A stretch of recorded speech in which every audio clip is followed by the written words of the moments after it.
ಎನ್ನನು ದಿನದಿ ಇರಿಸಯ್ಯ ಎನ್ನನು ದಿನದಿ. ಶ್ರೀ ಗುರುಭ್ಯೋ ನಮಃ. ಹರಿ ಓಂ. ಇಂದು ಶ್ರೀ ಗುರುಪೂರ್ಣಿಮೆ. ಇಂತಹ ಪರ್ವಕಾಲದಲ್ಲಿ ಭಗವಾನ್ ಸದ್ಗುರು ಶ್ರೀ ಶ್ರೀಧರ ಸ್ವಾಮಿಗಳವರ ಪಾದಾರವಿಂದಗಳಿಗೆ ನಮಸ್ಕಾರವನ್ನು ಮಾಡುತ್ತಾ, ಶ್ರೀ ಗುರುಗಳ ಶ್ರೀ ಚರಣಗಳಿಗೆ ವಂದಿಸ್ತಾ, ಜ್ಞಾನಕ್ಕಾಗಿ, ಅಧ್ಯಾತ್ಮ ಜ್ಞಾನಕ್ಕಾಗಿ ಶ್ರೀ ಗುರುವಿನ ಆಶ್ರಯ ಬೇಕು ಹೇಳುವುದರ ವಿಚಾರವಾಗಿ ನಾವು ಸ್ವಲ್ಪ ತಿಳಿದುಕೊಳ್ಬೇಕು. ಭಗವಂತನು ಹೇಳ್ತಾನೆ, ಸೇವೆಯ ಗುರು ಶುಶ್ರೂಷಯ ಏವಮಾದಿನ ಪ್ರಶ್ರಯೇಣ ಅವರ್ಜಿತಾ ಆಚಾರ್ಯಾ ಉಪದೇಕ್ಷಂತಿ ಕಥಯಿಷ್ಯಂತಿ ತೇ ಜ್ಞಾನಂ ಯಥೋಕ್ತಂ ವಿಶೇಷೇಣಂ ಜ್ಞಾನಿನಃ ಜ್ಞಾನವಂತೋಪಿ ಕೇಚಿತ್ ಯಥಾವತ್ ತತ್ವದರ್ಶನಶೀಲಾಃ ಅಪರೇ ನ. ಶ್ರೀ ಗುರುವಿನ ಸೇವೆ ಮುಂತಾದ ಸಾಧನೆಗಳೇನಿದ್ದಾವೋ ಆ ಸಾಧನೆಗಳಿಂದ ಆ ಜ್ಞಾನವನ್ನು ತಿಳ್ಕೋ. ವಿನಯದಿಂದ, ವಿಧೇಯತೆಯಿಂದ, ಭಕ್ತಿಯಿಂದ ಸದ್ಗುರುವನ್ನು ಸ್ವಾಧೀನಪಡಿಸಿಕೊಂಡ್ರೆ ಜ್ಞಾನಿಗಳಾದ ಸದ್ಗುರುಗಳು ಆತ್ಮಜ್ಞಾನವನ್ನು ನಿನಗೆ ಮಾಡಿಸ್ತಾರೆ. ಅದನ್ನು ಪರಮಾತ್ಮನೇ ಹೇಳ್ತಾನೆ, ತದ್ವಿಧಿ ಪ್ರಣಿಪಾತೇನ ಪರಿಪ್ರಶ್ನೇನ ಸೇವಯ ಉಪದೇಕ್ಷಂತಿ ತೇ ಜ್ಞಾನಂ ಜ್ಞಾನಿನಸ್ತತ್ವದರ್ಶಿನಃ. ಅಧ್ಯಾತ್ಮಜ್ಞಾನಕ್ಕಾಗಿ ಸದ್ಗುರುವಿನ ಬಳಿಗೆ ಹೋಗಬೇಕು. ಶ್ರದ್ಧೆಯಿಂದ, ಸರಳ ಭಾವದಿಂದ ದಂಡವತ್ ಪ್ರಣಾಮವನ್ನು, ಅಂದರೆ ಸಾಷ್ಟಾಂಗ ನಮಸ್ಕಾರವನ್ನು ಏನು ಮಾಡ್ತಾರೋ ಅದನ್ನು ಪ್ರಣಿಪಾತ ಕರೀತಾರೆ. ಶ್ರದ್ಧೆಯಿಂದ, ಭಕ್ತಿಯಿಂದ ಆ ಮಹಾತ್ಮರ, ಆ ಶ್ರೀ ಗುರುವಿನ ಸೇವೆ ಮಾಡ್ತಾ ಮಾಡ್ತಾ ಅವರ ಆಜ್ಞೆಯನ್ನು ಪಾಲಿಸಬೇಕು. ಆ ಸದ್ಗುರುವಿನ ಮಾನಸಿಕ ಭಾವಗಳನ್ನು ತಿಳಿದುಕೊಂಡು ಪ್ರತಿಕ್ಷಣ ಆ ಸದ್ಗುರುವಿನ ಮನಸ್ಸನ್ನು ಸೇವಾದಿಗಳಿಂದ ಮೆಚ್ಚಿಸಬೇಕು. ಇದೇನೂ ಸುಲಭದ ಸಾಧನೆಯಲ್ಲ. ಶ್ರದ್ಧೆ ಬೇಕು, ಭಕ್ತಿ ಬೇಕು. ಅದಕ್ಕಾಗಿಯೇ ದಾಸರು ಹೇಳ್ತಾರೆ, ಸುಲಭವಲ್ಲವೋ ಬ್ರಹ್ಮಾನಂದ ತಿಳಿಯಬೇಕು ಅದ ಗುರುದಯದಿಂದ. ಗುರುವು ಸಂತೋಷ ಪಡುವ ಹಾಗೆ ಅವರ ಸೇವೆ ಮಾಡಬೇಕು. ಮುದ್ದಾಗಿರಲು ಬೇಕು ಮುನಿಯೋಗಿಗಳಿಗೆ. ಆ ಗುರುವು ಮೆಚ್ಚುವ ಹಾಗೆ ಇರಬೇಕು ನಾವು. ಗುರುಕರುಣೆ ಹೊಂದುವುದು ಪರಮ ದುರ್ಲಭವಯ್ಯ, ಪರಿಪರಿಯ ವ್ರತಗಳ ಆಚರಿಸಿದರೇನು ಫಲ.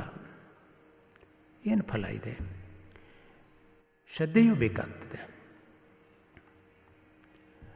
ಗುರು ವೇದಾಂತ ವಾಕ್ಯೇಶು ಬುದ್ಧಿರ್ಯ ನಿಶ್ಚಯಾತ್ಮಿಕ ನಿತ್ಯಮಿತ್ಯೇವ ಸಾ ಶ್ರದ್ಧಾ ನಿದಾನಂ ಮುಕ್ತಿ ಸಿದ್ಧಯೇ.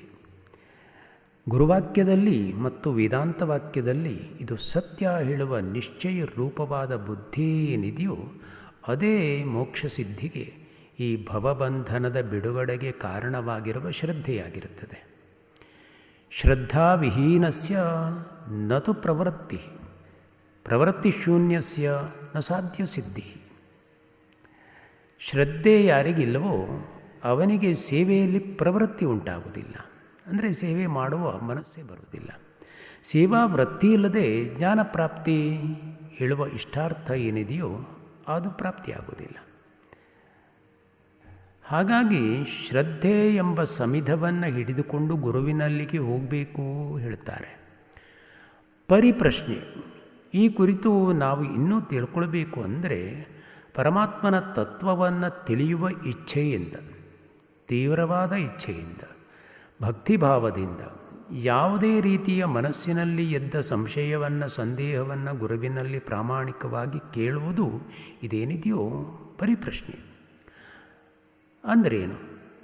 ನಾನು ಯಾರು? ಮಾಯೆ ಎಂದರೇನು? ಪರಮಾತ್ಮನ ಸ್ವರೂಪ ಹೀಗಿದೆ, ನನಗೂ ಆ ಪರಮಾತ್ಮನಿಗೂ ಯಾವ ಸಂಬಂಧ ಇದೆ? ಜ್ಞಾನ ಅಂದರೇನು? ಅಜ್ಞಾನ ಅಂದರೇನು? ಭಕ್ತಿ ಎಂದರೇನು? ಅದನ್ನು ಹೇಗೆ ಹೆಚ್ಚಿಸಿಕೊಳ್ಳಬೇಕು? ಮುಂತಾದ ಎಲ್ಲ ಪರಿಪ್ರಶ್ನೆಗಳನ್ನು ಕೇಳಿ ಗುರುವಿನ ಕೃಪೆಯನ್ನು ಸಂಪಾದಿಸಬೇಕು. ಗುರುವಿನಿಂದ ನಾವು ಬೋಧಿಸಲ್ಪಡಬೇಕು. ಶ್ರೀ ಗುರುವಿನ ಮುಖದಿಂದ ಬೋಧೆಯ ರೂಪದಲ್ಲಿ ಆ ಜ್ಞಾನವನ್ನು ಪಡ್ಕೊಳ್ಬೇಕು. ಹೇಗೆ ಕರುವು ತನ್ನ ತಾಯಿ ಹಸುವಿನ ಕೆಚ್ಚಲಲ್ಲಿರುವ ಹಾಲನ್ನು ತಾಯಿಗೆ ನೋವಾಗದ ಹಾಗೆ ಗುದ್ದಿ ಗುದ್ದಿ ಪಡ್ಕೊಳ್ತದೆಯೋ, ಹಾಗೆಯೇ ಗುರುವಿನಲ್ಲಿರುವ ಅಪಾರವಾದ ಅಧ್ಯಾತ್ಮ ಜ್ಞಾನವನ್ನು ಪರಿಪರಿ ಪ್ರಶ್ನೆ ಅಲ್ಲದೆ ಸೇವೆಗಳಿಂದ ಪಡ್ಕೊಳ್ಬೇಕು. ಚಾತಕ ಪಕ್ಷಿ ಒಂದೇ ಒಂದು ಮಳೆ ಹನಿಗಾಗಿ ಹೇಗೆ ಮೋಡದ ಕಡೆಗೆ ಮುಖ ಮಾಡಿಕೊಂಡಿರ್ತದೆಯೋ ಹಾಗೆ ಶಿಷ್ಯನಾದಂಥವನು, ಭಕ್ತನಾದಂಥವನು ಗುರುವಿನ ಕಡೆಗೆ ಮುಖ ಮಾಡಿ ಗುರುವಿನಿಂದ ಜ್ಞಾನಾಮೃತದ ಹನಿಯನ್ನು ಪಡೆದುಕೊಳ್ಬೇಕು. ಗುರುವಿನ ಕಡೆಗೆ ಜ್ಞಾನಕ್ಕಾಗಿ ಹೋಗಬೇಕು ಶ್ರೀಕೃಷ್ಣನು ಯಾಕೆ ಹೇಳ್ತಾನೆ ಅಂದರೆ, ಆಚಾರ್ಯವಾನ್ ಪುರುಷೋ ವೇದ, ಗುರುವನ್ನು ಹೊಂದಿದಂಥವನು ಮಾತ್ರ ಜ್ಞಾನವಂತನಾಗ್ತಾನೆ.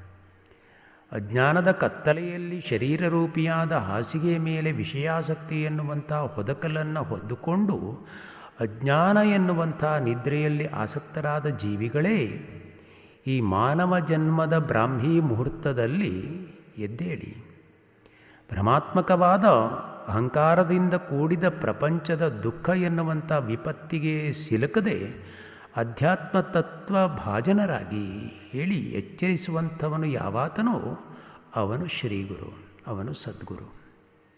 ಗುರೂಪದೇಶ ಶ್ರವಣಾತ್ ಶಿಷ್ಯ ತತ್ವಮಯೋ ಭವೇತ್. ಗುರುವಿನ ಜ್ಞಾನೋಪದೇಶದಿಂದಲೇ ಶಿಷ್ಯನು ತತ್ವಮಯನಾಗ್ತಾನೆ. ಜ್ಞಾನಕ್ಕೆ ಯಾರು ಗತಿ ಅಂದರೆ ಗುರುರೇವ ಪರಾಗತಿ, ಗುರುವೇ ಗತಿ. ಆಚಾರ್ಯಸ್ತು ತೇ ಗತಿಂ ವಕ್ತ, ಛಾಂದೋಗ್ಯೋಪನಿಷತ್ತು ಹೇಳುತ್ತದೆ. ಗುರುವು ಮಾತ್ರ ಅಧ್ಯಾತ್ಮ ಜ್ಞಾನಕ್ಕಾಗಿ ಮಾರ್ಗದರ್ಶಕನು. ಕೇವಲ ಶಾಸ್ತ್ರಾದಿಗಳನ್ನು ಗ್ರಂಥಗಳನ್ನು ಓದಿದರೆ ಪಂಡಿತಾಳು ಹೇಳಿಸ್ಕೊಳ್ಬೋದೇ ಹೊರತು ಪರಮಾತ್ಮನ ಅನುಭವ, ಆ ಪರಮಾತ್ಮನ ಜ್ಞಾನ ಆಗೋದಿಲ್ಲ, ಸ್ವರೂಪ ಜ್ಞಾನ ಆಗೋದಿಲ್ಲ. ಕೇವಲಂ ಶಾಸ್ತ್ರಮಾಶ್ರಿತ್ಯ ಕರ್ತವ್ಯೋ ನಿರ್ಣಯ. ಕೇವಲ ಶಾಸ್ತ್ರಗಳನ್ನು ಓದಿ ತಿಳ್ಕೊಂಡ್ರೂ, ಕೇಳಿ ಅರ್ಥಕೊಂಡ್ರೂ ಗುರುವಾಕ್ಯದಿಂದಲೇ ಜ್ಞಾನದ ನಿರ್ಣಯವಾಗಬೇಕಾಗ್ತದೆ. ಅದನ್ನು ಅರಿತುಕೊಳ್ಬೇಕು. ನಾಸ್ತಿ ತತ್ವಂ ಗುರೋಃ ಪರಂ, ಗುರುವಿಗಿಂತ ಹೆಚ್ಚಿನ ತತ್ವ ಇಲ್ಲವೇ ಇಲ್ಲ. ಅದನ್ನೇ ಮಹೋಪನಿಷತ್ ಹೇಳುತ್ತದೆ, ಗುರುವಾಕ್ಯ ಸಮುದ್ಭೂತ ಸ್ವಾನುಭೂತ್ಯಾದಿ ಶುದ್ಧಯ ಯಸ್ಯಾಭ್ಯಾಸೇನ ತೇನಾತ್ಮ ಸತತಂ ಚಾವಲೋಕ್ಯತೆ. ಏನು ಹೀಗಂದರೆ, ಆ ಗುರುವಿನ ಉಪದೇಶ ಪಡೆದುಕೊಂಡು ಯಾವಾಗಲೂ ಅದನ್ನು ಮನನ ಮಾಡ್ತಾ ಇರುವುದರಿಂದ ಅಂತಃಕರಣ ಶುದ್ಧವಾಗ್ತದೆ. ಅಲ್ಲದೆ ಆ ಗುರುಪದೇಶದ ನಿರಂತರವಾದ ಅಭ್ಯಾಸದಿಂದ ಕೊನೆಗೆ ಆತ್ಮಸಾಕ್ಷಾತ್ಕಾರವಾಗ್ತದೆ. ಅದನ್ನೇ ಸ್ವರೂಪ ಸಿದ್ಧಿ ಹೇಳ್ತಾರೆ. ಯೋಗ ಶಿಖೋಪನಿಷತ್ತು ಒಂದು ಮಾತು ಹೇಳ್ತದೆ, ಗುರುವಾಕ್ಯ ಸಮಾಭಿನ್ನೇ ಬ್ರಹ್ಮಜ್ಞಾನಂ ಪ್ರಕಾಶತೆ ಕರ್ಣಧಾರಂ ಗುರುಂ ಪ್ರಾಪ್ಯ ತದ್ವಾಕ್ಯಂ ಪ್ಲವವದೃಢಂ ಅಭ್ಯಾಸ ವಾಸನಾತ್ ಶಕ್ತ್ಯ ತರಂತಿ ಭವಸಾಗರಂ. ಆನಂದರೂಪವಾದಂಥ ಪರಮಾತ್ಮನ ಪ್ರಾಪ್ತಿಗೆ ಶ್ರೀ ಗುರುವಿನ ಉಪದೇಶ ವಾಕ್ಯಕ್ಕೆ ಸಮಾನವಾದ ವಾಕ್ಯವೇ ಇಲ್ಲ, ಸಾಧನವೂ ಇಲ್ಲ. ಈ ಅಜ್ಞಾನದಿಂದ ಕೂಡಿದಂಥ ಭವಸಾಗರದಿಂದ ಆಚೆಯ ತೀರಕ್ಕೆ ಹೋಗುವುದಕ್ಕಾಗಿ ಗುರುವೇ ಅಂಬಿಗನಾಗಿರ್ತಾನೆ. ಅವನ ಹಿತವಚನಗಳೇ ನಂಬಿಕೆಯಾಗಿರ್ತವೆ. ಅದಕ್ಕಾಗಿ ದಿವ್ಯ ಜ್ಞಾನೋಪದೇಷ್ಟಾರಂ ದೇಶಿಕಂ ಪರಮೇಶ್ವರಂ ಪೂಜಯೇತ್ ಪರಯಾ ಭಕ್ತ್ಯಾ ತಸ್ಯ ಜ್ಞಾನಂ ಫಲಂ ಲಭೇತ್. ಗುರುವಿಗಿಂತ ಅಧಿಕವಾದ ವಿದ್ಯೆ, ಸಂಪತ್ತು, ಜ್ಞಾನ, ಧರ್ಮ ಮತ್ತೊಂದಿಲ್ಲವೇ ಇಲ್ಲ. ಅಧ್ಯಾತ್ಮಜ್ಞಾನವನ್ನು ತಿಳಿಸುವಂಥ ಶ್ರೀ ಗುರುವನ್ನು ಭಕ್ತಿಯಿಂದ ಮನಸ್ಸು ಹಾಗೂ ಮಾತು ಶರೀರಗಳಿಂದ ಪೂಜಿಸಬೇಕು. ಗುರುವಚಸ ಲಭ್ಯತೆ ಜ್ಞಾನಂ, ಜ್ಞಾನಂ ಮುಕ್ತಿಸ್ಥಿತಿ ಸಿದ್ಧಿ ಗುರುವಾಕ್ಯೇನ ಲಭ್ಯತೆ. ಗುರುವಿನ ವಾಣಿಯಿಂದಲೇ ಪೂರ್ಣ ಜ್ಞಾನ ಪ್ರಾಪ್ತಿಯಾಗ್ತದೆ. ಗುರುಪದೇಶದಿಂದಲೇ ಜ್ಞಾನ ಮತ್ತು ಮುಕ್ತಿ ಸ್ಥಿತಿಯ ಸಿದ್ಧಿ ಉಂಟಾಗ್ತದೆ. ಗುರುದರ್ಶಿತ ಮಾರ್ಗೇಣ ಮನಃ ಶುದ್ಧಿಂತು ಕಾರಯೇತ್ ಅನಿತ್ಯಂ ಅಖಂಡಯೇತ್ ಸರ್ವಂ ಯತ್ಕಿಂಚಿತ್ ಆತ್ಮಗೋಚರಂ. ಗುರುವಿನ ಉಪದೇಶದ ಆ ಮಾರ್ಗದಿಂದ ಮನಸ್ಸನ್ನು ಶುದ್ಧ ಮಾಡಿಕೊಳ್ಬೇಕು. ಶುದ್ಧಗೊಳಿಸಿಕೊಂಡು ಅನಿತ್ಯವಾದದ್ದನ್ನು ಬಿಟ್ಟು ಬಿಡಬೇಕಂತೆ. ಶಿವನು ಗುರುಗೀತೆಯಲ್ಲಿ ಹೇಳ್ತಾನೆ.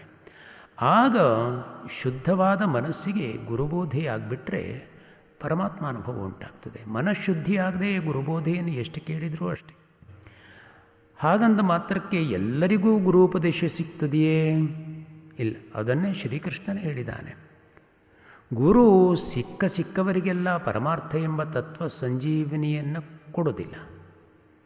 ಗುರುವಿನ ಮಾನಸ ಪುತ್ರನಾಗಿರುವಂಥ ಭಕ್ತನಿಗೆ ಅಥವಾ ಶಿಷ್ಯನಿಗೆ ಮಾತ್ರ ತತ್ವದ ಅನುಗ್ರಹವಾಗ್ತದೆ. ಶ್ರೀ ಗುರುವು ತಾನೇ ಸ್ವತಃ ಸಾಧನೆ ಮಾಡಿ ಯಾವ ಅಧ್ಯಾತ್ಮ ಸಂಪತ್ತನ್ನು ಗಳಿಸಿಕೊಂಡಿರ್ತಾನೋ ಅದಕ್ಕೆ ಉತ್ತಮ ಶಿಷ್ಯನೋ ಭಕ್ತನೋ ಮಾತ್ರ ಹಕ್ಕುದಾರನಾಗಿರ್ತಾನೆ, ಅಂದರೆ ಪಾಲುದಾರನಾಗಿರ್ತಾನೆ.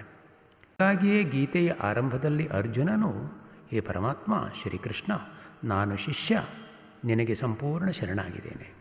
ನನಗೆ ಶ್ರೇಯಸ್ಕರವಾದದ್ದು ಯಾವುದೋ ಅದನ್ನು ನೀನು ಬೋಧಿಸೋಡು ಶ್ರೀಕೃಷ್ಣನಲ್ಲಿ ಕೇಳಿಕೊಳ್ತಾನೆ. ಗುರು ಶಿಷ್ಯ ಪರಂಪರೆಯೇ ಹೀಗಿರ್ತದೆ. ವಿಧೇಯತೆ, ದೈನ್ಯತೆ ಇವು ಭಕ್ತನ ಶಿಷ್ಯನ ಲಕ್ಷಣವಾಗಿರಬೇಕು. ತದ್ವಿಜ್ಞಾನಾರ್ಥಂ ಸ ಗುರುಮೇವಾಭಿಗಚ್ಚೇತ್ ಸಮಿತ್ಪಾಣಿ ಶ್ರೋತ್ರಿಯಂ ಬ್ರಹ್ಮನಿಷ್ಠಂ. ಆ ತತ್ವಜ್ಞಾನವನ್ನು ತಿಳಿದುಕೊಳ್ಳುವುದಕ್ಕಾಗಿ ಸಮಿಧೆ ಯಥಾಶಕ್ತಿ ಕಾಣಿಕೆಯನ್ನು ಕೈಯಲ್ಲಿ ಹಿಡಿದುಕೊಂಡು ನಿರಭಿಮಾನಿಯಾಗಿ ಗುರುವಿನ ಬಳಿಗೆ ಹೋಗಬೇಕಂತೆ. ಇಲ್ಲಿ ಕಾಣಿಕೆ ಅಂದರೆ ಭಕ್ತಿ, ಶ್ರದ್ಧೆ. ಸ ಏವ ಸದ್ಯಸ್ತರತಿ ಸಂಸ್ರತಿಂ ಗುರುವನುಗ್ರಹಾತ್. ಅಂಥ ಶ್ರದ್ಧೆ ಭಕ್ತಿ ಉಳ್ಳಂಥವನೇ ಶ್ರೀ ಗುರುವಿನ ಅನುಗ್ರಹದಿಂದ ವಿಸ್ತಾರವಾದಂಥ ಸಂಸಾರ ಸಮುದ್ರವನ್ನು ದಾಟಿ ಹೋಗ್ತಾನೆ. ಹಾಗಾದರೆ ಆ ಬ್ರಹ್ಮನಿಷ್ಠನಾದ ಶ್ರೀ ಗುರುವಾದರೂ ಹೇಗಿರ್ತಾನೆ ಕೇಳಿದರೆ, ತಾನು ಪರಮಾರ್ಥದ ತತ್ವದ ಅನುಭವಿಯಾಗಿರ್ತಾನೆ. ಹಾಗಾಗಿ ಅವನಲ್ಲಿಗೆ ಹೋಗಬೇಕು. ಬಂಧಮುಕ್ತಂ ಬ್ರಹ್ಮನಿಷ್ಠಂ ಕೃತಕೃತ್ಯಂ ಭಜೇದ್ಗುರುಂ ಯಸ್ಯ ಪ್ರಸಾದಾತ್ ಸಂಸಾರ ಸಾಗರೋ ಗೋಷ್ಪದಾಯತೆ ಹೇಳಿ ಶ್ರೀ ಶಂಕರ ಭಗವತ್ಪಾದರು ಹೇಳಿದ್ದಾರೆ. ಬಂಧನದಿಂದ ಬಿಡುಗಡೆ ಹೊಂದಿರುವಂಥ ಬ್ರಹ್ಮನಿಷ್ಠನಾದ ಕೃತಕೃತ್ಯನಾದ ಸದ್ಗುರುವನ್ನು ಸೇವಿಸಬೇಕು. ಅವನ ಅನುಗ್ರಹ ಎಂಬ ಪ್ರಸಾದದಿಂದ ಮಹಾವಿಸ್ತೃತವಾಗಿರುವಂಥ ಸಂಸಾರ ಎನ್ನುವಂಥ ಅಜ್ಞಾನದಿಂದ ಕೂಡಿದಂಥ ಈ ಭವಸಾಗರ ಏನಿದೆಯೋ ಅದು ಗೋವಿನ ಹೆಜ್ಜೆಯಷ್ಟೇ ಚಿಕ್ಕದಾಗಿಬಿಡ್ತದೆ. ಅಷ್ಟು ಸುಲಭವಾಗಿ ಬಿಡ್ತದೆ ಭವಸಾಗರವನ್ನು ದಾಟೋದು ಅಂದರೆ. ಶ್ರೀ ಗುರುವಿನ ಬಳಿಗೆ ಹೋಗಿ ಏನು ಮಾಡಬೇಕು? ಸೇವೆ ಮಾಡಬೇಕು, ಸ್ಮರಿಸಬೇಕು. ನಂತರ ಪರಿಪ್ರಶ್ನೆ. ಹೋದ ಕೂಡಲೇ ಪರಿಪ್ರಶ್ನೆ ಮಾಡುವ ಯೋಗ್ಯತೆಯೇ ಬರುವುದಿಲ್ಲ, ಹಾಗೆ ಮಾಡುವ ಹಾಗೂ ಇಲ್ಲ. ಶುಶ್ರೂಷೆಯ ಸದಾ ಭಕ್ತ್ಯ ಪ್ರಣಾಮೈ ವಿನಯೋರಪಿ ಪ್ರಸನ್ನಂ ಗುರುಮಾಸಾದ್ಯ ಪ್ರಷ್ಟವ್ಯಂ ಜ್ಞೇಯಮಾತ್ಮನಃ. ಸದಾಕಾಲ ಸದ್ಗುರುವಿನ ಸೇವೆ ಮಾಡುವುದರಿಂದ, ಭಕ್ತಿ ಮಾಡುವುದರಿಂದ, ವಿನಯ ವಿಧೇಯತೆಗಳಿಂದ, ಅಲ್ಲದೆ ನಮಸ್ಕಾರಾದಿಗಳಿಂದ, ಒಳ್ಳೆಯ ಮಾತನಾಡುವುದರಿಂದ ಪ್ರಸನ್ನನಾದಂಥ ಸದ್ಗುರುವಿನ ಬಳಿಯಲ್ಲಿ ಆತ್ಮನ ವಿಚಾರದಲ್ಲಿ ತಿಳ್ಕೊಳ್ಳುವುದಕ್ಕಾಗಿ ಪ್ರಶ್ನೆ ಮಾಡಬೇಕು, ಮತ್ಯಾವುದೇ ರೀತಿಯಲ್ಲಿ ಅಲ್ಲ. ಒಂದು ವಿಚಾರವನ್ನು ನಾವು ಸರಿಯಾಗಿ ತಿಳ್ಕೊಳ್ಬೇಕಾದ್ರೆ ಅದನ್ನು ಪ್ರಶ್ನೆಯಿಂದ ಕೆದಕಿ ಕೇಳಬೇಕಾಗ್ತದೆ. ಒಂದು ವಸ್ತುವನ್ನು ಒಲೆಯ ಮೇಲಿಟ್ಟು ಬೇಯಿಸ್ತಾ ಇದ್ದರೆ ಆ ಮೊಗಚುವ ಸೌಟಿನಿಂದ ತಿರುವಿ ಹಾಕ್ತಾರಲ್ವೇ, ಅದು ಎಲ್ಲ ಕಡೆಗೂ ಚೆನ್ನಾಗಿ ಬೇಯಲಿ ಹೇಳಿ ಹಾಗೆ ಮಾಡ್ತಾರೆ. ಹಾಗೆ ಇಲ್ಲಿ ಒಂದು ವಿಷಯವನ್ನು ನಾನಾ ಭಾವಗಳಿಂದ, ವಿಚಾರಗಳಿಂದ ತಿಳಿದುಕೊಂಡು ಅದನ್ನು ನಮ್ಮದನ್ನಾಗಿ ಮಾಡಿಕೊಳ್ಬೇಕಾದ್ರೆ ಪರಿ ಪ್ರಶ್ನೆಗಳನ್ನು ಹಾಕಬೇಕಾಗ್ತದೆ ವಿನಯದಿಂದ. ಅದು ಅತ್ಯಂತ ಅವಶ್ಯಕಾಳಿ ಶ್ರೀಕೃಷ್ಣ ಪರಮಾತ್ಮನು ಹೇಳ್ತಾನೆ.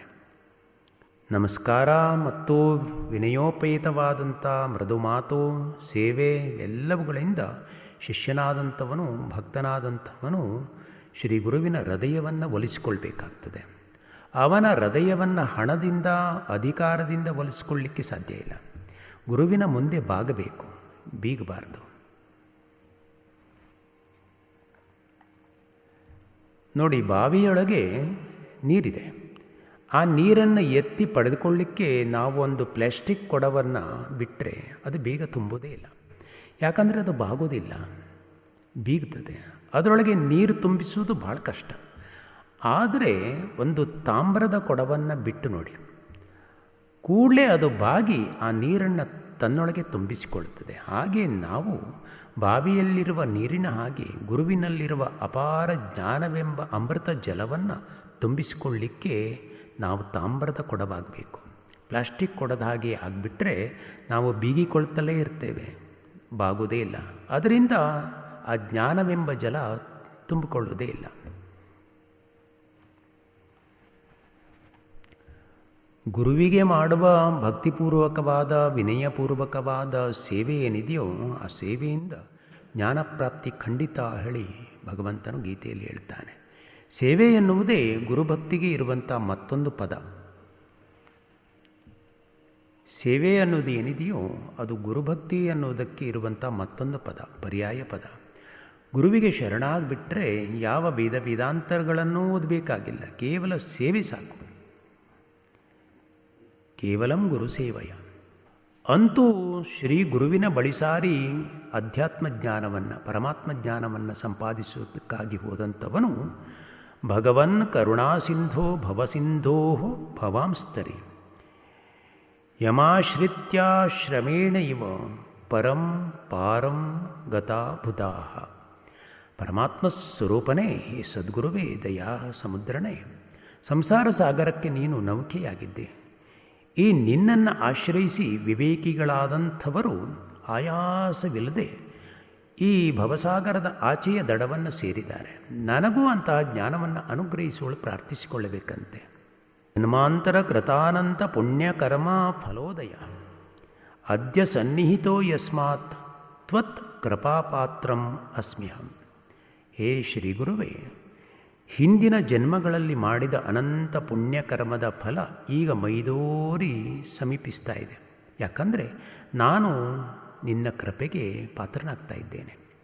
ಆತ್ಮಜ್ಞಾನಿಯಾದಂಥ ಶ್ರೀಗುರುವಿನ ದರ್ಶನ ಏನು ಮಾಡುತ್ತದೆ? ಕಣ್ಣುಗಳಿಗೆ ಇಂಪನ್ನು, ಮುಖದಲ್ಲಿ ಪ್ರಸನ್ನತೆಯನ್ನು, ಅಂತಃಕರಣಕ್ಕೆ ಆನಂದವನ್ನು ಕೂಡಲೇ ಉಂಟು ಮಾಡುತ್ತದೆ. ಚಿನತ್ತಿ ಮೋಹಂ ಸುಗತಿಂ ವ್ಯನಕ್ತಿ, ಅಜ್ಞಾನವನ್ನು ಕತ್ತರಿಸಿ ಹಾಕ್ತದೆ, ಸನ್ಮಾರ್ಗವನ್ನು ತೋರಿಸುತ್ತದೆ.